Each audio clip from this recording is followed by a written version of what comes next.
सारे पंछी आज शाम को चाय और समोसे का मजा लेने कालू के ठेले पर जमा हुए थे। साथियों, बारिश का मौसम आने वाला है और मेरा पुराना नौकर भी काम छोड़कर चला गया है। इस बारिश में नया नौकर कहाँ ढूंढूं? अगर तुम्हारी नजर में कोई अच्छा नौकर हो तो जरूर बताना, मैं अच्छी पगार भी दूंगी। अभी इस बारिश के मौसम में नौकर ढूंढना बहुत मुश्किल है चमचम। सही कहा।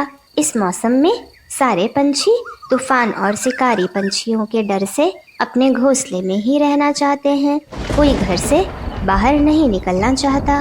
तुम ठीक कह रही हो प्यारी नीलू, पर मैं उस चिड़िया नौकर को अपने घोंसले में ही रखूंगी ताकि उसे कोई दिक्कत ना उठानी पड़े। सारे पंछी चाय और समोसे का स्वाद लेकर अपने अपने घोंसले की तरफ उड़ जाते हैं। आइए आइए कालू के ठेले पे।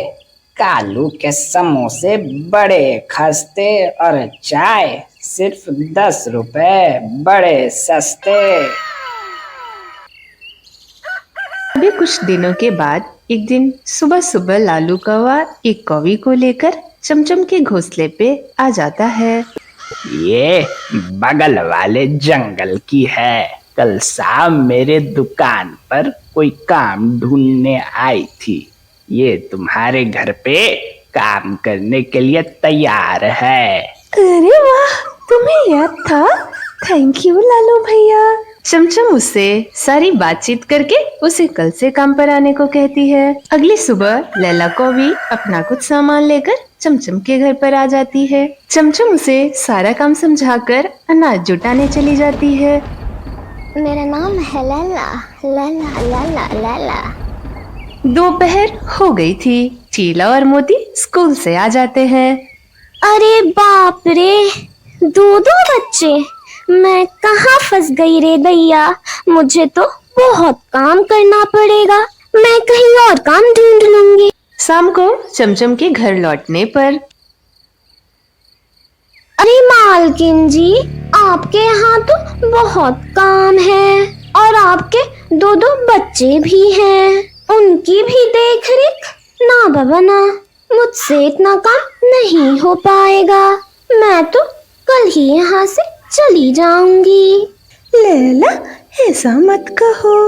मैं तुम्हें इतनी अच्छी पगार भी तो दे रही हूँ और एक बार मैं बारिश के दिनों के लिए अनाज जमा कर लूँ, फिर मैं भी तुम्हारे काम में मदद करूंगी।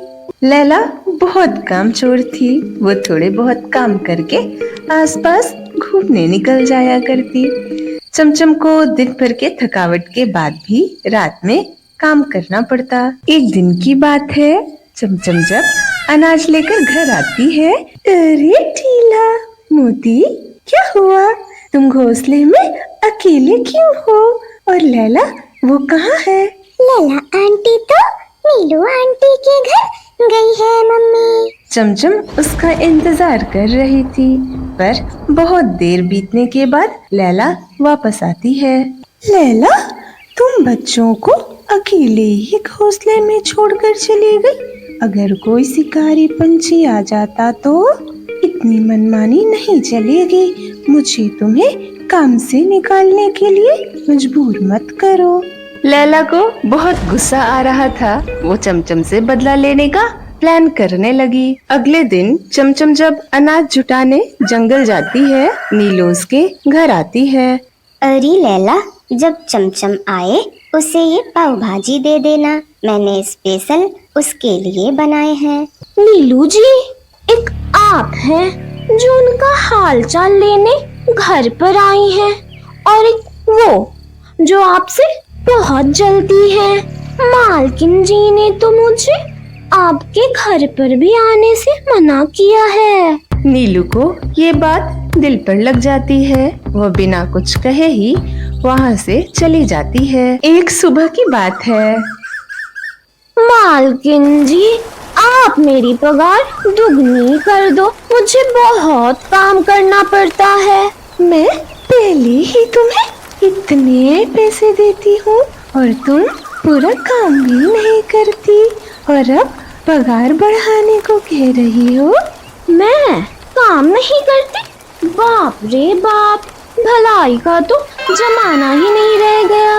मालकिन जी, मुझे इस महीने के पैसे दे दो। मैं चली, ढूंढ लेना दूसरी नौकरानी इस बारिश के मौसम में।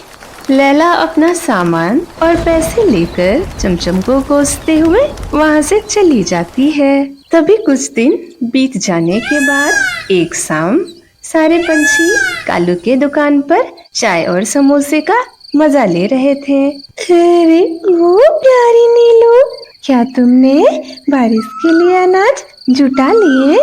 मैंने तो इसे अपना अच्छा दोस्त माना था, पर इसने मेरी दोस्ती का मजाक उड़ाया है। मुझे इससे बात नहीं करनी। मेरे पीठ पीछे अपनी नौकरानी से मेरी शिकायत करती है।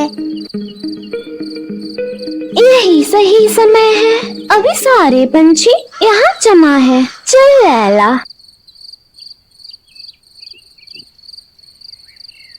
अरे क्या हुआ लैला कौवी, मेरी दुकान पर आकर शोर क्यों मचा रही हो?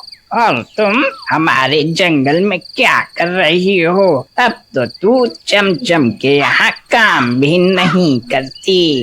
अरे क्या बताऊं, फूटी किस्मत अपनी। मैंने दिन रात मेहनत करके सारा काम किया, पर मालकिन जी ने मुझे काम से ही निकाल दिया और 1 महीने की पगार भी नहीं दी। वही लेने आई हूँ। सारे पंछी एक दूसरे से बातें करने लगे। अरे लैला, तू ये झूठ क्यों बोल रही है?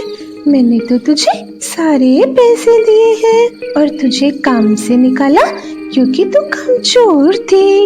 मालकिन जी, आप झूठ क्यों बोल रही हैं? मैं गरीब हूँ, मेरे पैसे दे दीजिए। सारे पंछी सोच में पड़ गए कि चमचम ऐसा कैसे कर सकती है, पर लैला बार बार रो रो कर अपनी गरीबी गा रही थी, तो सबको उस पर विश्वास हो गया। अरे चमचम, तुम ऐसा करोगी, मैंने सोचा नहीं था। अभी इसके सारे पैसे तुरंत वापस करो। हाँ रे चमचम, बेचारी गरीब के पैसे दे दो। साथियों, मैं सच कह रही हूँ, मैंने इसके सारे पैसे दे दिए हैं। ये झूठ बोल रही है। मुझ गरीब पर ये इल्जाम ना लगाएं, मुझे मेरे पैसे दे दीजिए। दोस्तों, अब ये ऐसे नहीं मानेगी। अब इसका फैसला तो राजा जी ही करेंगे। सब चमचम को राजा जी के पास चलने के लिए जिद करने लगते हैं। तभी अचानक से साथियों, सब चुप हो जाओ। चमचम झूठ नहीं बोल रही। इसने लैला को सारे पैसे दिए हैं। मैंने खुद अपनी आंखों से देखा है।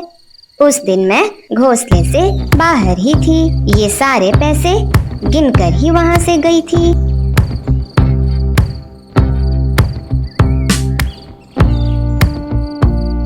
सारे पंछी ये जानकर हैरान रह जाते हैं। अब मैं समझी इस झूठी लैला की चाल। ये मुझे चमचम को लेकर भी भड़का रही थी और आज ये पैसे के लिए ड्रामा करके झूठ बोल रही है। अब हमें इसे राजा जी के पास लेकर जाना चाहिए। राजा जी ही इसे सजा देंगे। नहीं नहीं, ऐसा मत करो। मैं गरीब हूँ, मुझे राजा जी के पास मत लेकर जाओ। मैं अब कभी भी दोबारा लौटकर इस जंगल में नहीं आऊंगी। मुझे माफ कर दो। दोस्तों, हमें इसे सुधरने का एक मौका देना चाहिए। इसे जाने दो। दोस्तों, झूठ चाहे कितना भी बड़ा क्यों ना हो, सच के सामने टिक नहीं सकता। सारे फिर मिलकर चाय और समोसे खाने लगते हैं। और ऐसी ही मजेदार वीडियो के लिए हमारे चैनल को सब्सक्राइब करें और हमारे वीडियो को लाइक एंड शेयर करें और कमेंट में जरूर बताएं कि आपको इस कहानी से क्या सीख मिली।